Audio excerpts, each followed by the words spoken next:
जैसे सखूबाई भोजन बना के परिवार को खिलाती थी, ऐसे ही आज भगवान ने अपने हाथ से भोजन प्रसाद बनाया और सखूबाई की सास को खिलाया, ससुर को खिलाया, पति को खिलाया। भगवान के कर कमलों से बना हुआ भोजन प्रसाद पाते ही सबकी बुद्धि पवित्र हो गई। सास कहने लगी, मैं कैसी अभागिन, मैं अपनी बहू को कितना डांटती हूँ, फटकारती हूँ, आज के बाद मैं अपनी बहू को कुछ नहीं कहूँगी। ससुर ने भी ऐसा ही सोचा, पति ने भी अपने आप को ऐसा ही सोचा कि मैंने तो बहुत अपराध किया, हमारी ऐसी सुंदर पत्नी लक्ष्मी के समान, और मैं उसको मारता हूँ, डांटता हूँ, गाली देता हूँ, आज तक उसने कभी जवाब नहीं दिया, मैं कितना पापी हूँ, आज के बाद मैं कभी ऐसा उसको कुछ नहीं कहूँ।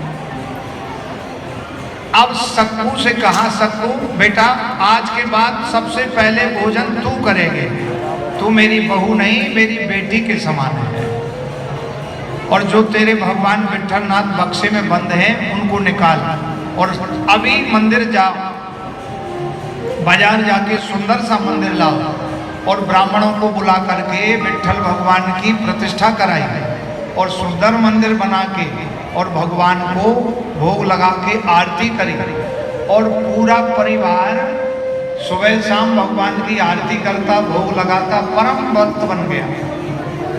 इधर गांव वाले आ गए, बोले महाराज तुम्हारी बहू तो खत्म हो गई।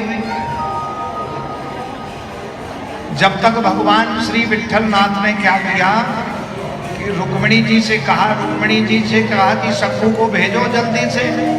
बोले महाराज वो तो खत्म हो चुकी है।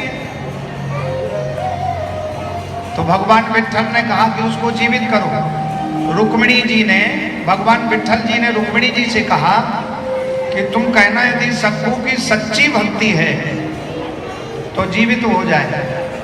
तो रुक्मिणी जी ने चंद्रभागा नदी का जल लिया और श्री विट्ठल भगवान का ध्यान करके कहा कि रुक्मिणी सक्कू भाई यदि सच्ची भक्त है हमारे प्रभु की, हमारे स्वामी की, तो जीवित हो जाए।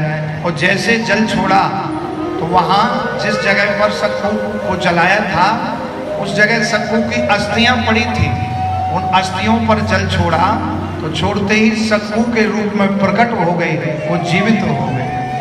और जैसे जीवित हुई तो भगवान सखी बन के आए थे। बोले बहन 3 दिन लगा दिए, तेरा आना तो बहुत विलम्ब हुआ।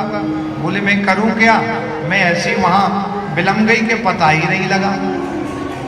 अब सक्कू बाई जब घर आती है, जीवित हो गई, तो देखा पूरा घर वैष्णव बन गया, भक्त बन गया। सक्कू बाई ने आश्चर्य किया कि ये सब हुआ कैसे।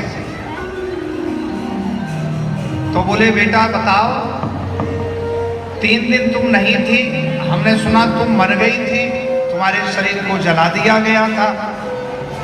सक्कू ने कहा कि ये सब कृपा हमारे विट्ठलनाथ की है, उन्होंने ही हमको जीवन दान दिया, उन्होंने ही यहाँ आके कृपा की। ऐसा जब सास ससुर ने सुना तो सास ससुर सक्कू बाई के चरणों में प्रणाम करने लगे और कहने लगे धन्य है बेटा सक्कू, 3 दिन तक तुम्हारे रूप में साक्षात भगवान ही यहाँ भोजन बनाते रहे, भगवान यहाँ झाड़ू पोंछा करते रहे। धन्य है सक्कू तेरी भक्ति, तेरे कारण मुझे भी विट्ठल भगवान का प्रसाद प्राप्त हो गया।